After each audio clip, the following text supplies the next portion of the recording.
Hello everyone, welcome back to my channel. This is the Imam Maverick channel and we talk about cryptocurrencies, the digital asset space, what has been happening, the evolution of different technologies and why we're here. So we've seen a couple of events in the past days, like Terra Luna collapsing and the most recent one, Sam Bankman-Fried with the FTX exchange collapsing.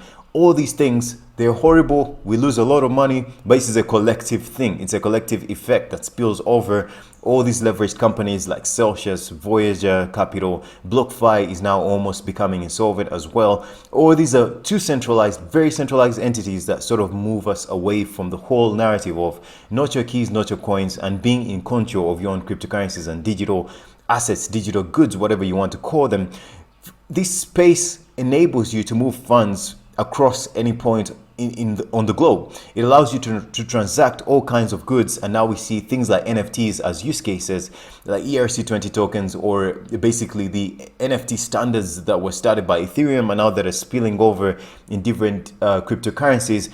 All these are different use cases. You might call them real world use cases or you might call them virtual use cases, but we're finding ways of democratizing this power of money, democratizing ownership, democratizing property, and creating this thing we refer to as original or real ownership of property. And this is what cryptocurrency brings.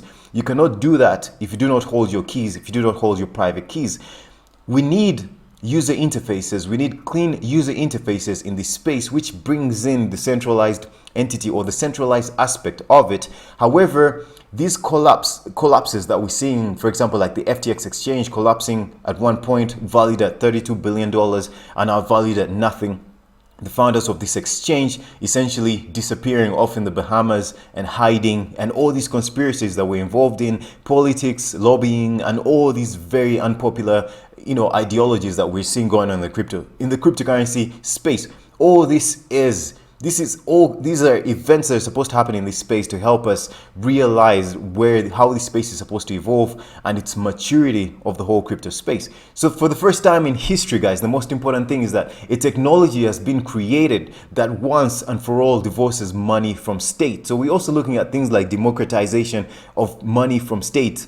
We've seen religion sort of decouple itself from state properly with the advent of the French Revolution, the revolution in the United States. All these wars, all these civil wars sort of led us into this foray of events where we see states decoupled from religion because that would be too much control. Now we're looking at technologies from the birth of Bitcoin way back in 2008, 2009, a true technology that could allow us to democratize ourselves from all these bad financial policies, inflation, or whichever way the central banks want to, sway the monetary hand.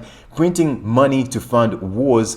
With cryptocurrencies, essentially you're taxed on merit. The government has to find a way of taxing people such that it's based on merit, as opposed to printing money and then using it for whatever they want to use it for, like funding wars.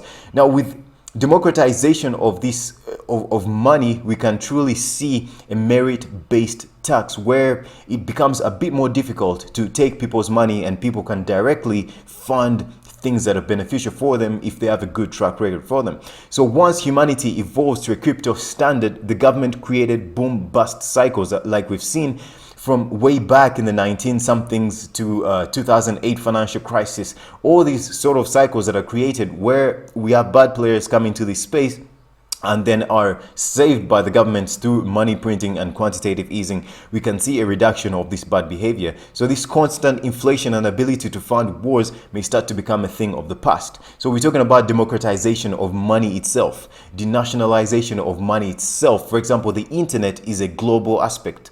It's something that you can communicate with anyone across the globe as long as you have access to internet. And most people have a phone, so that becomes really easy to do. Now we have money. If we have money on top of the internet, bring in cryptocurrency, Bitcoin, all these digital assets, NFTs, whatever product you've created, it allows that democratized or denationalization of money where any form of money can be converted into any other form of money, which really accelerates development locally, globally. It accelerates the interaction of people globally because they can speak one common language, which is the language of money that everyone understands. So separation of money and state and things like microtransactions, being able to pay for what you get. So these are some of the use cases that we're going to see as this space evolves, as the democratization of money evolves. In 2008, Satoshi Nakamoto wrote, "What is needed is an electronic payment system based on cryptographic proof instead of trust, allowing any two willing parties to transact directly with each other without the need for a trusted third party." Very important, guys. And this is the basis of cryptocurrencies. It's the reason why Bitcoin works. In 2009, Satoshi Nakamoto went ahead to write that the root problem with conventional currency is that the trust that's required to make it work. Hence the famous saying, guys. Of course, that's where the quote ends, but we see a famous saying that has been, traveling around the crypto industry or even the financial space before, way back. Well, the saying goes as such: trust but verify, which can be traced back to a famous, or I don't know, famous or not famous, rhyming Russian proverb. So this apparently was made popular by someone called Suzanne Massey back then, who educated Ronald Reagan, who was then the president of the United States, about this phrase, which was used around the nuclear war, the Cold War, all those kinds of things. Maybe not the Cold War, but around that understanding of nuclear. Don't trust, trust, but you need to verify. So it goes back into the whole blockchain space, where you have these technologies, these consensus algorithms, solving essentially what we call the Byzantine fault tolerance problem, where it could be explained as such: you have different generals, army generals, that need to send out their messengers to communicate with the other generals, but you do not know what's going to happen as they travel, as they make that journey. Maybe they might be corrupted by the other generals. Maybe they might make their own decisions to turn against these guys. You just never know what happens. So how do you solve that problem? So it's one of the reasons why the consensus algorithm, which is the proof of work algorithm that runs Bitcoin, essentially is supposed to solve. You have that sense of you trust, but you can verify everything because of the pseudonymous nature of the blockchain, of cryptocurrency and the blockchain technology itself. You can essentially view every transaction. You don't know who's performing these transactions, but you can verify these transactions on the blockchain because everything is locked in history. So hence that famous saying, trust but verify, which makes it possible through this ledger, this cryptographic ledger of blockchain technology. So with the French, we've talked about the French and American Revolution that really allowed us to separate money from state. Religion from state. Money should be the most sound medium of exchange chosen by market participants. So we have a free market economy that is governed by demand and supply, that is governed by merit. And through this pure demand and supply economics, we can truly choose whatever currency works in a particularly given situation. And when we have these trusted currencies, or these currencies that are cryptographically, secured, that can be transferred across the globe to any parts of the globe for whatever use cases you want them to. Some of them are private. Some of them are, you might use them for your company. Maybe you want to use a currency can be, a blockchain is publicly seen, but none of this can be changed. The historical proof of these transactions cannot be changed. Or you can choose to use a more private cryptocurrency where you don't see how much money was sent, but both parties can verify that indeed the money was sent. So we're seeing things like that. Now, through this technology, you've had governments or banks trying to start what we call CBDCs, which is central bank digital currencies, which could be an answer for developing nations. Developed nations could really streamline these transactions, streamline their, how money is moved across. But this kind of control, which might create a permissioned system, might be extremely dangerous, where you need to provide your ID or where transactions can be sanctioned. Unfortunately, even with so-called decentralized networks that were once decentralized, like Ethereum, when it was using the proof of work standard, right now it moved on to the proof of stake standard, which makes it a little less centralized, because you can see most of the staking power is actually controlled in, like, about 40% or a little more than that is controlled in the United States. And some of the blocks within the Ethereum network actually need to be verified or need to meet some kind of KYC, or they need to be approved by some financial bodies out there, which makes the network a bit centralized, and basically making those decisions is a bit naive, because it's sort of saying that, they understand where this crypto space is going and they need to regulate it in the way they regulate it. So some of these blockchains that are big, that are massive, that have sort of infiltrated this world, are actually getting towards decentralized that centralized nature, which is sort of opposing where cryptocurrency space is supposed to go, which shows you how nascent this technology is. But getting back into central bank digital currencies,